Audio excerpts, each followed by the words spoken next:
Reddy chit chat లో పాల్గొన్నారు. నిన్న బీఆర్ఎస్ పార్టీ రజతోత్సవ సభను ఉద్దేశించి అనేక వ్యాఖ్యలు చేశారు. మాజీ ముఖ్యమంత్రి కేసీఆర్ ప్రసంగం గురించి కూడా అంతా హుష్కాకి అంటూ మాట్లాడుకొచ్చారు. ఈరోజు చిట్ చాట్ లో మాట్లాడుతూ కేసీఆర్ మోడీ అవసరాలకు అనుగుణంగా మాట్లాడతారు. వరంగల్ సభలో కేసీఆర్ ఆయనకున్నటువంటి అక్కసు మొత్తం వెలగక్కాడు అంటున్నారు రేవంత్ రెడ్డి. పిల్లగాళ్లను అసెంబ్లీకి ఎందుకు పంపిస్తున్నాడు అన్నాడు కేసీఆర్ అంటూ కూడా ఆయన క్వశ్చన్ చేశారు. అంటే నిన్న సభలో కేసీఆర్ మాట్లాడుతూ అసెంబ్లీకి పదే పదే రామని పిలుస్తున్నారు, నేను రాకపోవడం గల కారణం ఏంటంటే పిల్లగాళ్ళను పంపిస్తేనే కాంగ్రెస్ ప్రభుత్వం సమాధానం చెప్పలేకపోతుంది, నేను మీకు అవసరమా ఇంకా అంటూ కూడా ఆయన వ్యాఖ్యానించారు. ఈ నేపథ్యంలోనే రేవంత్ రెడ్డి ఆ వ్యాఖ్యలకు సమాధానంగా ఈరోజు చిట్ చాట్లో పిల్లగాళ్ళను అసెంబ్లీకి ఎందుకు పంపిస్తున్నావు కేసీఆర్ అంటూ క్వశ్చన్ చేశాడు. ఇక కేసీఆర్ స్పీచ్లో పెద్దగా పసలేదన్నారు రేవంత్ రెడ్డి.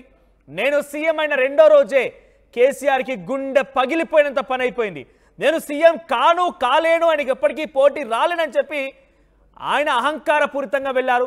కాబట్టి నేను సీఎం అయినటువంటి రెండో రోజే అటు కేసీఆర్ గుండె పగిలినంత పని అయిపోయిందని చెప్పి ఈరోజు చిట్ చాట్లో రేవంత్ రెడ్డి మాట్లాడుకొచ్చారు.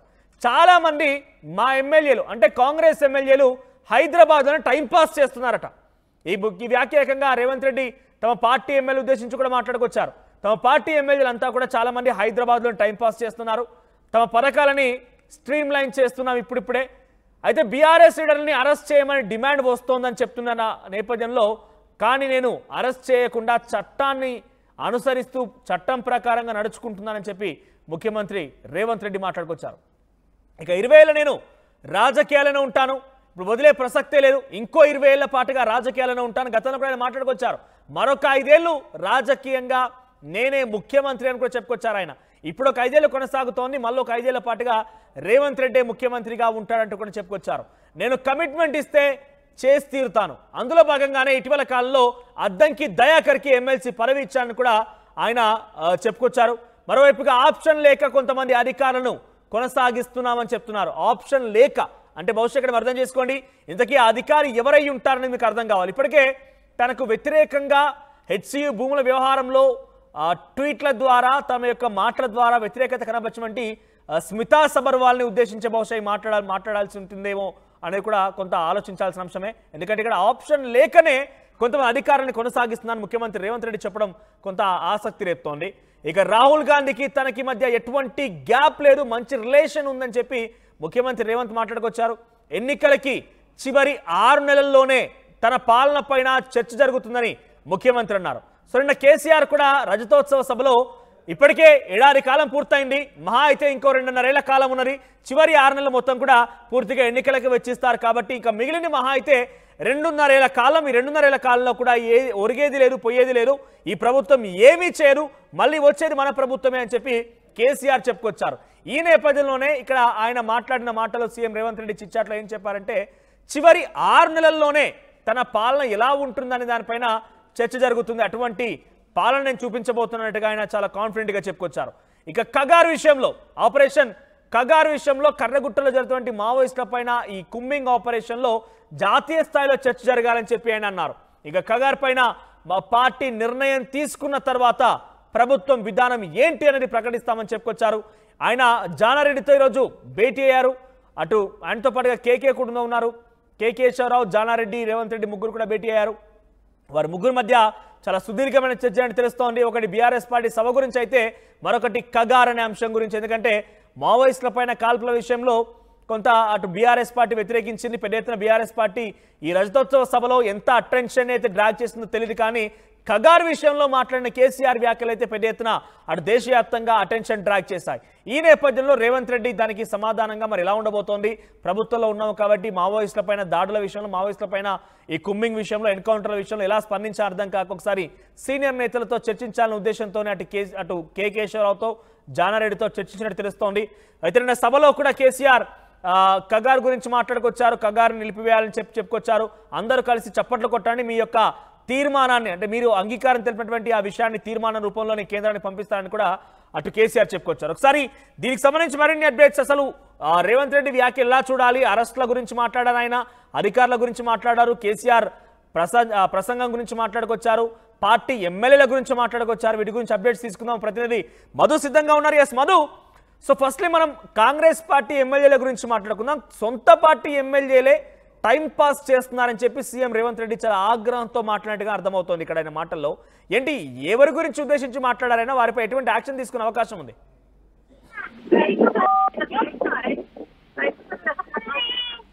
రైట్ మధు,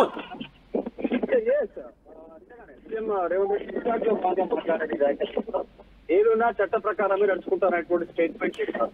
వరుసగా ఎమ్మెల్యేల అరెస్టులకు సంబంధించి మాట్లాడారు. కేటీఆర్ కి సంబంధించిన అరెస్ట్ కానీ కొంతమంది ఎమ్మెల్యేల అరెస్ట్ విషయంలో ఆయన ఈ వ్యాఖ్యలు చేశారు. ఎందుకంటే ఎమ్మెల్యేల పైన గత పార్టీలో ఉన్నటువంటి గత ప్రభుత్వంలో ఉన్నటువంటి వారి పైన ఆరోపణలు వచ్చాయి. వారికి సంబంధించి స్టేట్మెంట్ చేసినట్టుగా కనిపిస్తా ఉంది.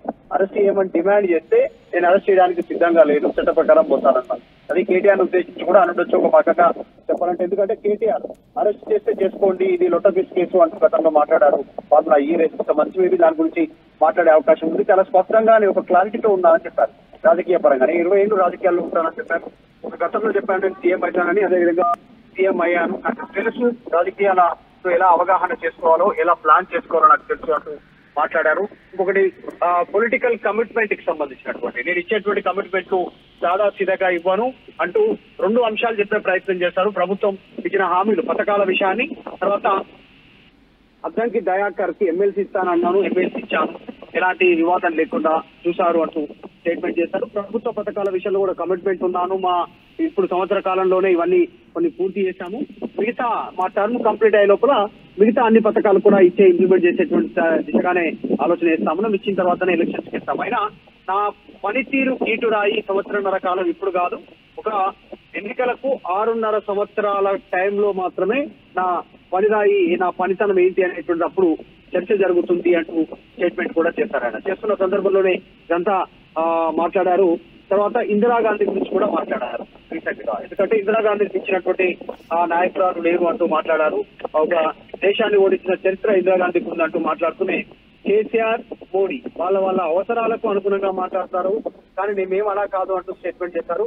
నేను రాహుల్ గాంధీ మధ్య ఏదో గ్యాప్ ఉంది, రాహుల్ గాంధీ నాకు అపాయింట్మెంట్ ఇవ్వట్లేదు, నన్ను పట్టించుకోవట్లేదు అనేటువంటి చర్చ జరుగుతుందో దానిపైన స్పందించారు. నాకు ఆయనకు చాలా మంచి రిలేషన్ ఉంది, ఏం బాధపడాల్సిన అవసరం లేదు, ఎవరు మేము చాలా చక్కని అవగాహన ఉంది, మా ఇద్దరికి మంచి ఫ్రెండ్షిప్ ఉంది అనేటువంటి స్టేట్మెంట్ చేస్తూనే కగార్ అంశాన్ని పైన, ఎందుకంటే ఈ నక్సల్స్ ఏరివేతకు సంబంధించినటువంటి కగార్ ఆపరేషన్ ద్వారా కేంద్రం 2026 టార్గెట్ పెట్టుకున్నప్పుడు వరకు నక్సల్స్ లేకుండా దేశంలో చూడాలనేటువంటి, అంటే లొంగుబాటు ప్రభుత్వం ముందు లొంగిపోయేలా లేదు, లొంగిన వారిని అంతమొందించేలా కేంద్రం దృష్టి పెట్టుకుని ముందుకు పోతా ఉంది. కానీ దానిపైన మాట్లాడాలి, ఇంకా నిర్ణయం తీసుకోలేదు, వినతులు మాత్రమే తీసుకుంటాము. రైట్ మధు, సో మొత్తం మీద ముఖ్యమంత్రి రేవంత్ రెడ్డి ఈరోజు చిట్చాట్లో పాల్గొన్న నేపథ్యంలో చాలా సంచలన వ్యాఖ్యలు చేశారు. తను మాట ఇచ్చి తీరితే ఎలాగైనా కూడా నెరవేరుస్తానంటూ ఆయన చెప్తూనే ఒక రకమైన ఉదాహరణలో భాగంగా అద్దంకి దయాకర్ పేరు ప్రస్తావిస్తూ మాట్లాడుకొచ్చారు. ఆయన అద్దంకి దయాకర్కి ఎమ్మెల్సీ ఇస్తానని చెప్పాను, ఇచ్చాను, నేను 20 ఏళ్ల పాటుగా ఇంకా రాజకీయాల్లోనే ఉంటాను అని చెప్పి ఆయన చాలా కరాఖండిగా చెప్పినట్టు తెలుస్తోంది. సొంత పార్టీ ఎమ్మెల్యేల పైన కూడా ఆయన ఆగ్రహం వెలగక్కారు. తనకున్నటువంటి కోపాన్ని చెప్పారు. ఆయన పథకాలని స్ట్రీమ్ లైన్ చేస్తున్నాం, త్వరలోనే అంతా సెట్ రైట్ అవుతుందని చెప్పారు ముఖ్యమంత్రి. మరోవైపుగా సొంత పార్టీ ఎమ్మెల్యేలంతా కూడా హైదరాబాద్లోనే టైం పాస్ చేస్తున్నారంటూ కూడా ఆయన ఆగ్రహం వెలగక్కారు. ఇక కగార్ విషయంలో కర్రగుట్టలో జరుగుతున్నటువంటి ఆపరేషన్ కగార్ సంబంధించిన అంశం పైన అటు జాతీయ పార్టీకి పంపించామని, ఆ పార్టీ ఎటువంటి నిర్ణయం తీసుకుంటుందో మా ప్రభుత్వం కూడా అటువంటి విధానాన్నే అమలు చేస్తామని చెప్పారు ఆయన. ఇక ముఖ్యమంత్రి రేవంత్ రెడ్డి అటు కేసీఆర్ ప్రసంగానికి సంబంధించిన అంశంలో ఆయన పసలేదు, పెద్దగా ఉపయోగం లేదని చెప్పుకొచ్చారు. నిన్న మాట్లాడిన మాటల్లో కూడా కొన్ని అంశాలను తీసుకొని ఆయన దానికి సమాధానం కూడా ఇచ్చారు. 6 నెలల పాటుగా చివరి 6 నెలలు మొత్తం ఎన్నికలకే వెళ్తాయి, ఇప్పుడు 7 ఏళ్ల కాలం పూర్తయింది, ఇంకో 2.5 ఏళ్ల కాలం మొత్తం కూడా కేవలం ఉకదింపుడు ఉపన్యాసాలే ఉంటాయని చెప్పి ముఖ్యమంత్రి రేవంత్ రెడ్డిని ఉద్దేశించి అటు కేసీఆర్ మాట్లాడుకొచ్చారు. ఈ నేపథ్యంలోనే ఆయన దానికి సమాధానంగా ముఖ్యమంత్రి రేవంత్ రెడ్డి మాట్లాడారు. ఏంటంటే 6 నెలల కాలం చివరిగా ఉందనంటే అప్పుడు నా యొక్క ప్రభుత్వం యొక్క విషయాల గురించి మాట్లాడుకుంటారు, కానీ అటువంటి కీర్తి ప్రతిష్టలకు తీసుకొచ్చే విధంగా నా ప్రభుత్వం ముందుకు వెళ్తున్నట్టుగా చాలా ధీమా వ్యక్తం చేస్తూనే, ఇంకోవైపుగా ఎమ్మెల్యేలు అసెంబ్లీకి సంబంధించిన అసెంబ్లీకి ఎందుకు కేసీఆర్ రావడం లేదు, ఎమ్మెల్యేగా ఉన్నారు కదా, ప్రతిపక్ష నేతగా ఉన్నారు కదా అని చెప్పి పదే రమ్మని పిలుస్తున్నారు, నన్ను పిల్లగాలు అడిగితేనే సమాధానం చెప్పడం లేదు కాంగ్రెస్ ప్రభుత్వం, ఇంకా నాకేం సమాధానం చెప్తున్న చందంగా నిన్న కేసీఆర్ కొంత అవహేళనగా ఆయన కొంత చిన్న తేలికపాటిగానే కాంగ్రెస్ ప్రభుత్వాన్ని కొట్టిపారేసే విధంగా మాట్లాడుకొచ్చారు. దానికి దీటైన సమాధానంగా ఈరోజు చిట్ చాట్లో అటు రేవంత్ రెడ్డి మాట్లాడుతూ పిల్లగాళ్ళని ఎందుకు పంపిస్తున్నావు? ప్రతిపక్ష పదవి మీకా లేకుంటే పిల్లగాళ్ళని ఏం పంపిస్తావులే, మీరు రండి అన్నట్టు కూడా మరొకసారైనా అడిగినట్టు తెలుస్తోంది. ఏమైనా కూడా అటు కేసీఆర్ని, సొంత పార్టీ ఎమ్మెల్యేలని, కగారుకు సంబంధించిన అంశాన్ని అన్నింటినీ కలగలిపి ఆయన ఒక సుదీర్ఘమైనటువంటి చిట్ చాట్లో ఆయన పాల్గొన్నట్టు తెలుస్తోంది. చూద్దాం మరి దీనికి అటు కాంగ్రెస్ పార్టీ ఎమ్మెల్యేలు ఎలా రెస్పాండ్ అవుతారు. ముఖ్యమంత్రి తమపైన ఆగ్రహంతో ఉన్న నేపథ్యంలో హైదరాబాద్లో టైంపాస్ చేయకుండా ఇక్కడ నియోజకవర్గాలకు వెళ్ళిపోయి ప్రజలు అందుబాటులో ఉంటారా? ఇక కేసీఆర్కి కౌంటర్గా ఇచ్చినటువంటి కొన్ని వ్యాఖ్యలపైన బీఆర్ఎస్ పార్టీ ఏం స్పందిస్తుందో చూడాలి. సో మీకేమనిపిస్తోంది? మీ నియోజకవర్గ ఎమ్మెల్యేల పనితీరు పైన రేవంత్ రెడ్డి చాలా క్లియర్గా తమ పార్టీ ఎమ్మెల్యేలంతా హైదరాబాద్లో టైంపాస్ చేస్తున్నారని చెప్తున్న నేపథ్యంలో మీ అభిప్రాయం ఏంటి? మీ ఎమ్మెల్యే పైన, మీ ఎమ్మెల్యేకి అవుట్ ఆఫ్ 100 ఎంత స్కోర్ మీరు ఇస్తారు? కామెంట్ చేయండి. యూపీఎస్సీ సిఎస్సి 2024 ఫలితాల్లో 16కు పైగా ర్యాంకులు సాధించి ప్రభంజనం సృష్టించిన విష్ణు ఐఏఎస్ అకాడమీ విద్యార్థులు.